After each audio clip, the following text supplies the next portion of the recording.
Kembali ke rahasia. Kembali ke rahasia. Kenapa kemarahan Bu Mega itu tidak dialamatkan juga kepada Pak Prabowo? Apanya? Kan yang meminta, yang menjadikan juga tanpa kontribusi Pak Prabowo nggak mungkin juga Mas Gibran jadi wapres. Jadi gini ya.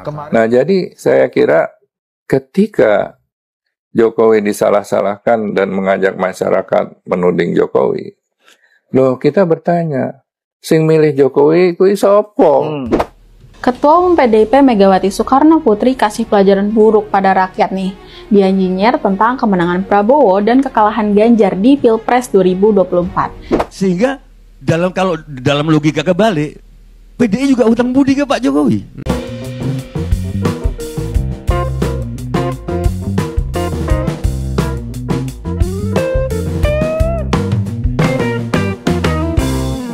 Assalamualaikum warahmatullahi wabarakatuh. Shalom, Om Swastiastu, Namo Buddhaya, salam kebajikan, salam sejahtera bagi kita semua. Kembali lagi dengan saya di sini Leonardo Sirait di channel kesayangan kita ini, Sirait Media. Oke teman-teman, kali ini kita membahas hal yang sangat menarik untuk kita bahas bersama-sama teman-teman.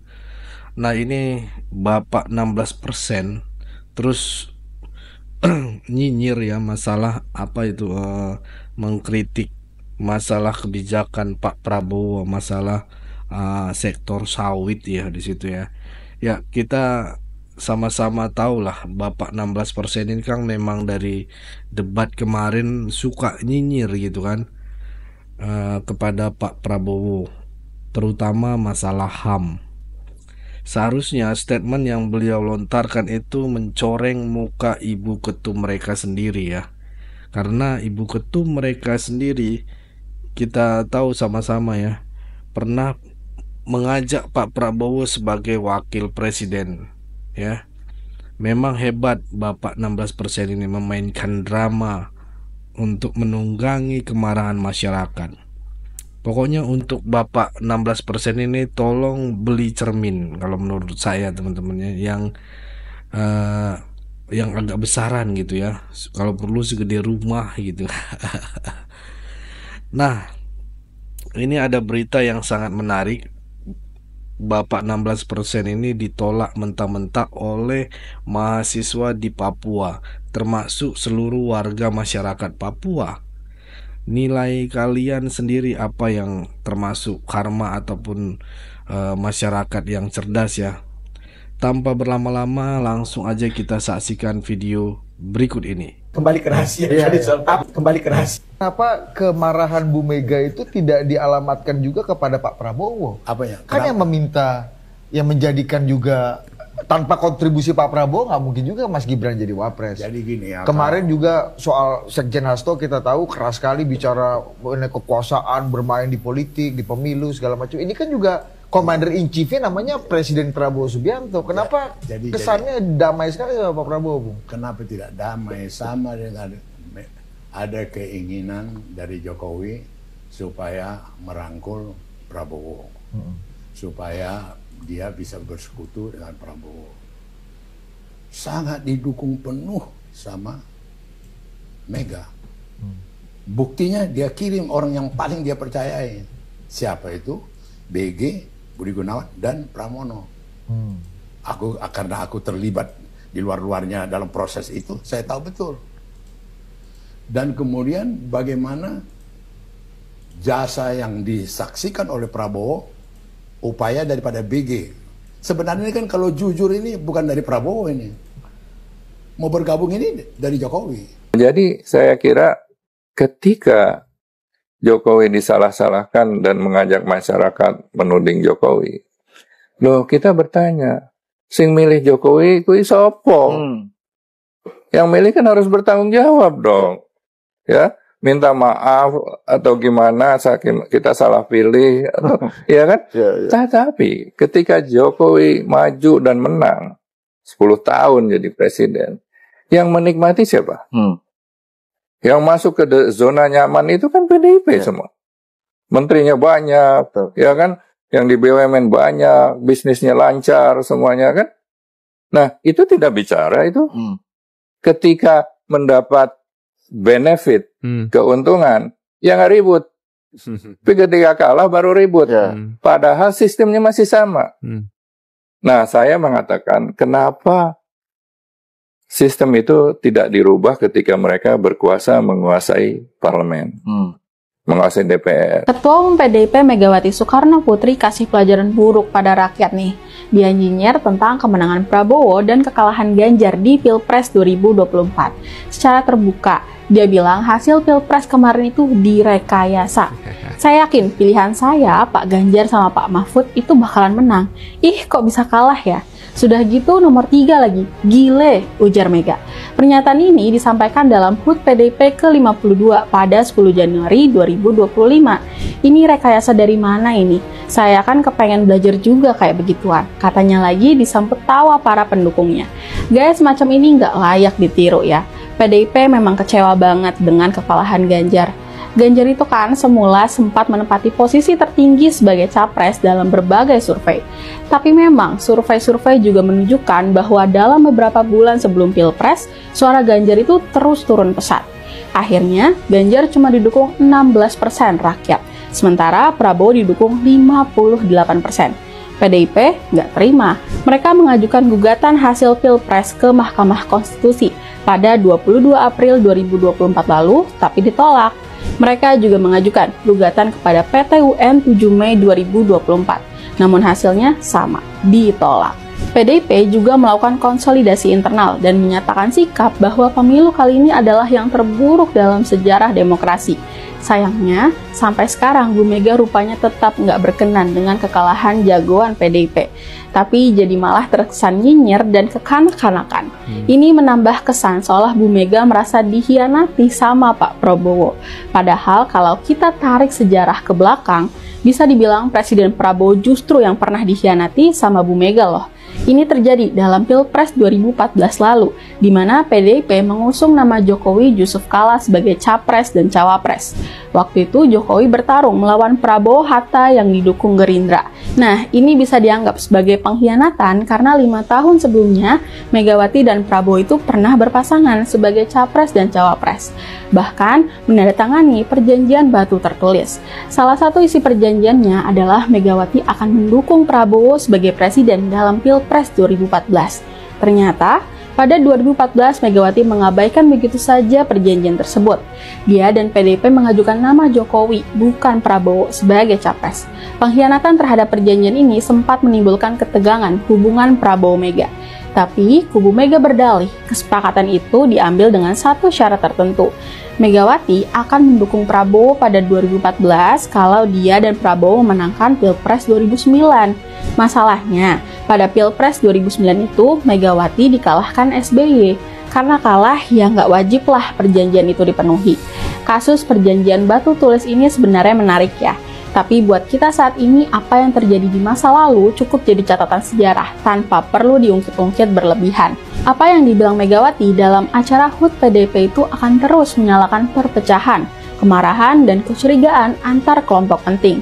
Saat ini, sangat penting bagi kita menjaga harmoni politik untuk mencegah polarisasi lebih lanjut di masyarakat. Politik itu selalu dinamis, tapi menjaga komunikasi dan harmoni itu kunci. Kalau Megawati, Prabowo, Jokowi, dan tokoh-tokoh lainnya bisa terus menjaga hubungan, itu bakal bagus untuk stabilitas politik dan masyarakat. Yuk, bijak dalam berpolitik. Nah, soal balas budi ternyata begini Pak Garni. Ini saya bukan menghibur Pak Jokowi ya. Sorry, saya nggak ada urusan sama Pak Jokowi, sama Bu Mega. Tapi orang yang dibudiin dan jadi, kemungkinan dia memang punya potensi untuk jadi. PDI bisa aja memilih wali kota manapun waktu itu. Mungkin karena kepentingan yang dibilang oleh sebutnya namamu? Oh, Boni Hargen, bahwa dia personifikasi dari akar rumput. Setidaknya dicitrakan sebagai tukang kayu, carpenter, oke? Ada itunya Pak Ikra. Sehingga kalau dalam logika kebalik, PDI juga utang budi ke Pak Jokowi. Sama.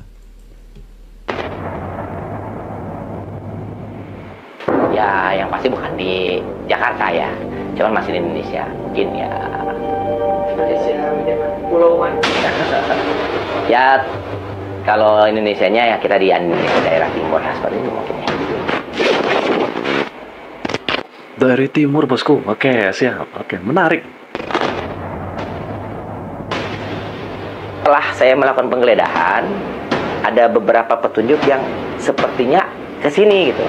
Dan setelah saya balik lagi ke Jakarta, mohon maaf, saya kembali lagi ke kantor, bekerja seperti biasa, saya sampaikan informasi tersebut ke atasan, ke tim, tapi tidak secara konkret karena ada beberapa yang tetap saya diduga nanti ya. Kebetulan pada bulan April saya kena TWK, entah kebetulan, entah emang itu saya persiapkan, saya tidak bisa melanjutkan kegiatan. Pada itu saya udah merencanakan habis Maret juga mau ke sini. Ada ini bagus nih informasinya, tapi April kena TWK dan ada syarat pada saat TWK itu segala kewenangan apapun jabatannya dibekukan dulu. Misalnya kita dirumahkan dulu tapi belum dipecat. Tapi saya tidak tinggal diam karena saya udah ada ini bagus nih informasinya.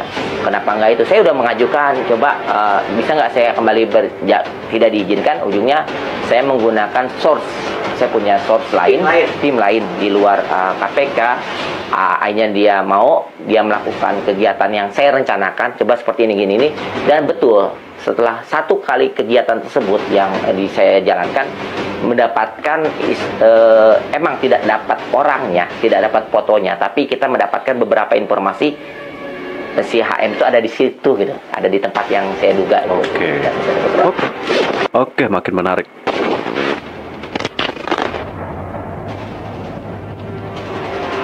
Sampai terakhir saya dapat informasi dari source juga, emang kalau ada foto bukti foto dan videonya itu saya dapat di akhir tahun 2021. Tapi pada saat kemarin di 2022 tahun kemarin pun kita sampai update karena source saya itu punya kolega di sana dan memastikan kegiatan tersebut masih dilakukan sampai akhir tahun kemarin ya, jadi belum terlalu lama.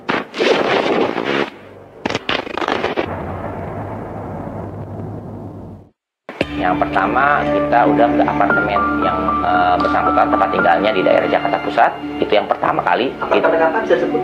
Tamrin kalau nggak salah. Kalau tidak salah ya, Tamrin ya. Kalau nggak belakangnya apa? Jadi kalau apartemen lain di Alusat. Kemudian sambil itu paling pertama karena berbarengan dengan kita melakukan penggeledahan juga di kantor KPU, kemudian juga di rumah dinasnya komisioner KPU kalau nggak salah.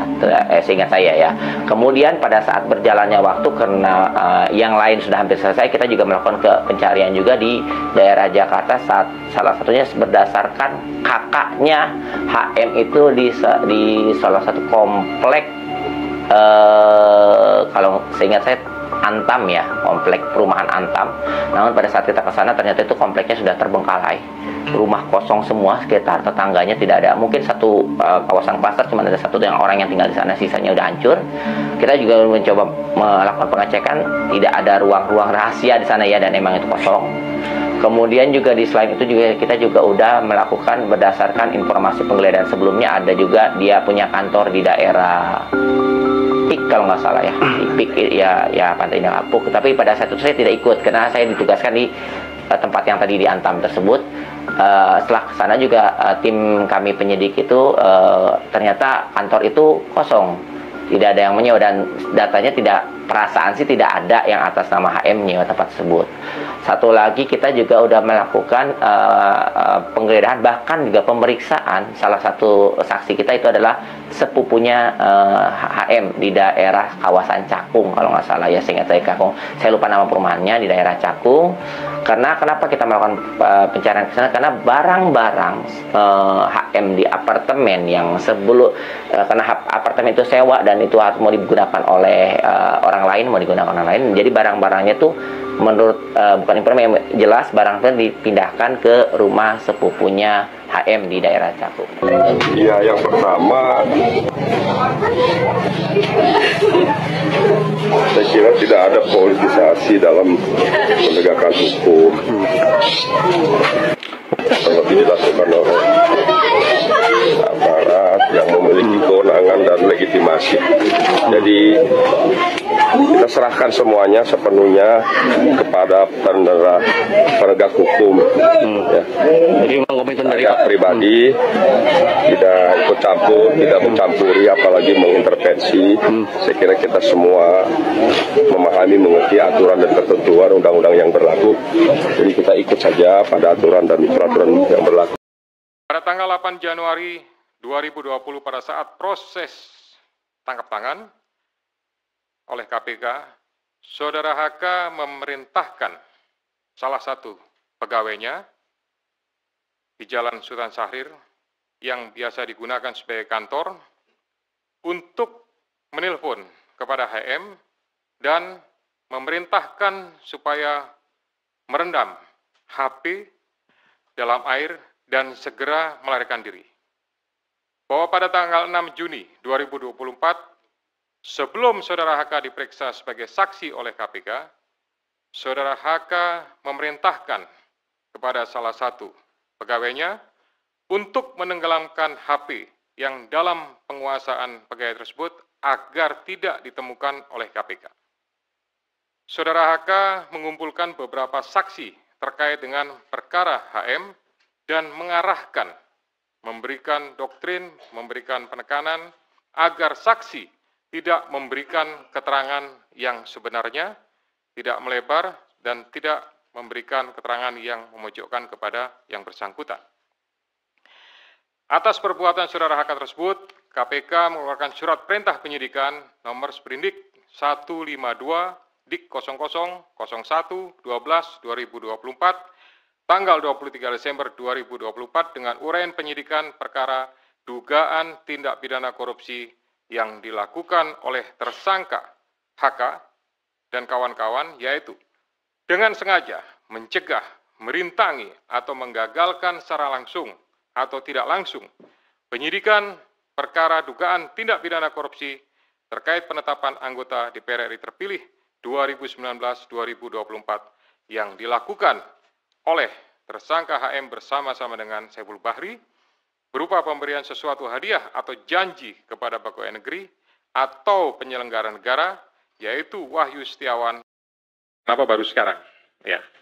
Jadi kalau rekan-rekan melihat, gitu, kasus ini kan sejak 2019 sudah ditangani, gitu. Tapi kemudian baru sekarang. Ini karena kecukupan alat buktinya, gitu. Tadi sebagaimana sudah saya jelaskan di awal, penyidik lebih yakin, gitu. Kemudian setelah pada tahap proses pencarian GPU Harun Masiku, gitu, ada kegiatan pemanggilan, kemudian ada kegiatan pemeriksaan, ada kegiatan penyitaan terhadap barang bukti elektronik. Nah, disitulah kemudian kita mendapatkan banyak bukti dan petunjuk yang kemudian menguatkan keyakinan penyidik untuk melakukan tindakan untuk mengambil keputusan. Terkait dengan kapan Saudara HK akan ditahan. Ditunggu saja nanti ya Mas Chandra untuk penahanannya. Pasti kita akan kabari. Satu unit mobil hitam nampak mendekati kediaman rumah Sekjen PDIP Hasto Kristianto di kawasan perumahan Villa Taman Kartini, Margahayu, Kota Bekasi, Jawa Barat pada Selasa siang. Menurut salah satu koordinator Satgas PDIP yang berjaga, Sekjen Hasto Kristianto tengah berlibur di luar kota. Sejumlah Satgas PDIP berjaga di depan rumah kediaman Hasto pasca diinformasikan menjadi tersangka KPK. Tamu yang berada di mobil hitam itu sempat berkomunikasi dengan petugas Satgas PDIP dan hendak menemui Hasto. Namun koordinator Satgas PDIP Cakra Buana Don Bosco Wara menyebut bahwa Sekjen PDIP Hasto Kristianto tidak berada di kediamannya dan tengah berlibur ke luar kota merayakan Natal dan Tahun Baru.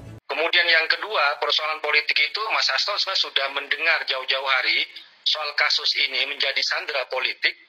Dan Mas Hasto juga ada yang menyampaikan, dan ini sudah direkam, kemudian juga ada disampaikan sebagai bukti di notaris, bahwa Mas Hasto itu tidak akan jadi tersangka kalau pemecatan Pak Jokowi itu dibatalkan. Kan? Framingnya mudah kebaca, ujung-ujungnya menyalahkan Pak Jokowi. Jokowi lagi yang salah. Kali ini dalilnya, kenapa Hasto jadi tersangka? Karena Pak Jokowi sakit hati dipecat. Astagfirullah. Kemarin-kemarin kan kalian mengatakan bahwa Baru kali ini sepanjang sejarah berdirinya Republik Indonesia ada mantan presiden yang dipecat dari partai. Kalian buzzer-buzzer banteng menggoreng isu tersebut. Dan sekarang isu pemecatan Jokowi dijadikan lagi gorengan atas dijadikannya Pak Hasto sebagai tersangka oleh KPK.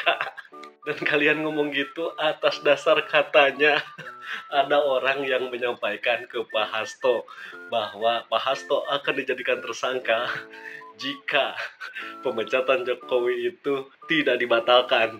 Jika mengandalkan katanya atau menurut sumber yang kalian enggan disebutkan namanya, kenapa nanti aja disampaikannya di pengadilan? Kalian sebutkan saja bahwa diduga ada andil Pak Jokowi dalam menghilangnya Harun Masiku. Sepertinya itu lebih enak gorengannya. Ya, tapi baguslah kalian memainkan drama sejak dini.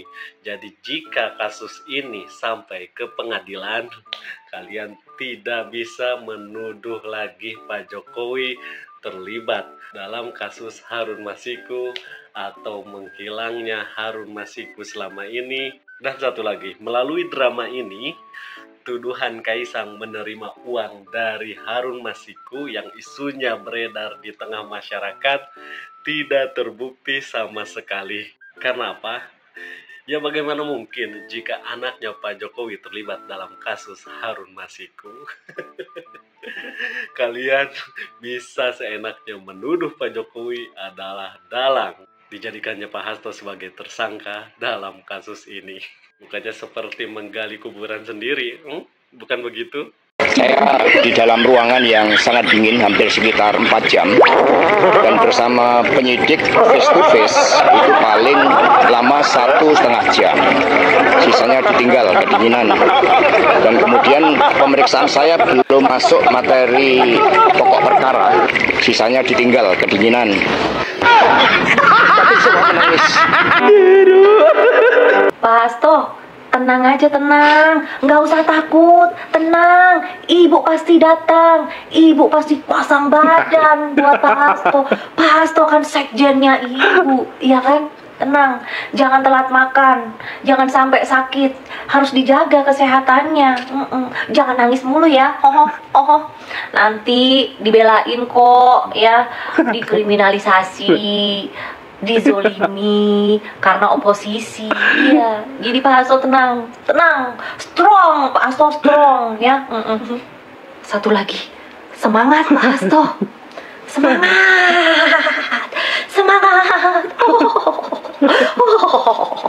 Korupsi lagi, drama politik lagi, tapi kali ini beneran panas. Sekjen PDIP Hasto Kristianto ketangkep basah suruh ajudannya tenggelamin HP buat hapus jejak. Ini serius banget deh Pak. Gokil, seperti di film-film. Gokil. Ini semua teman-teman gara-gara kasus Harun Masiku, si buronan yang entah ada di mana sekarang. KPK bilang Hasto udah resmi jadi tersangka karena dugaan ngumpetin bukti dan ngatur-ngatur para saksi. Jadi gini teman-teman, sebelum diperiksa KPK, Hasto minta ajudannya buang HP ke air. Ya, buang HP. Emang kayak di film kriminal nih. Tapi ini kejadian beneran guys. Gak cuma itu, dia juga diduga ngarahin saksi biar kasih keterangan palsu. Jelas hal ini soal keadilan dan integritas di negeri kita. Kalau pejabat setingkat sekjen partai main begini, gimana nasib kita yang rakyat biasa? Skandal ini tuh udah kayak nyindir banget. Kalau korupsi masih jadi PR besar di Indonesia, teman-teman. Gimana menurut kalian? Kalian udah tahu ini kan duar, KPK resmi umumkan Hasto tersangka kasus Harun Masiku, kasus suap katanya. Dan tahukah kalian jauh-jauh hari sebelum si Hasto ini ditetapkan sebagai tersangka, Mak Banteng pernah bilang begini ternyata guys. Kalau Hasto itu ditangkap saya datang. Ya, saya gak bohong. Kenapa? Saya ketua umum, bertanggung jawab kepada warga saya. Udah ya Nek, sekarang datang si Hasto sudah ditetapkan sebagai tersangka. Jangan bohong. Nih ya, ditunggu di kantor KPK.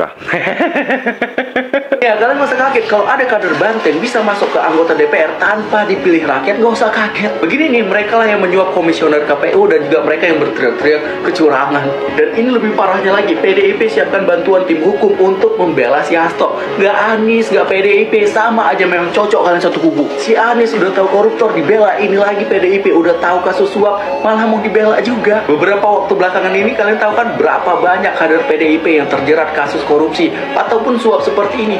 Nah sekarang kalianlah yang menilai sendiri. Warga Jakarta siap-siap, kan Banteng menang tuh di Jakarta, siap-siap supaya makin hancur Jakarta. Tenggelam kalian, tenggelam. Faktanya dia presiden dicintai rakyat, mati lu.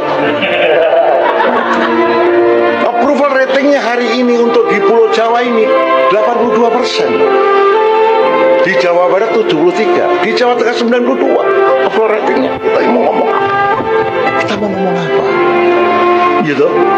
Jadi orang ini dianggap orang baik loh Pak. Jangan salah loh. Jangan pernah melawan orang baik loh Pak. Ini rumus dari kakek saya. Jangan lawan orang baik. Yang kedua, jangan lawan orang cantik. Kalah kok Pak sama orang itu. Jadi jangan serang Jokowi, rugi kok. Jangan lawan orang baik. Kalah kok Pak sama orang itu. Oke, cukup segitu dulu teman-teman. Berikan tanggapan teman-teman yang menonton video ini bagaimana. Boleh berikan pandangan kalian di kolom komentar. Pesan saya pokoknya tetap jaga persatuan Indonesia, jangan mau dipecah belah, jangan mau diadu domba karena NKRI harga mati. Saya Leonardo Sirait, mohon undur diri. Bye bye.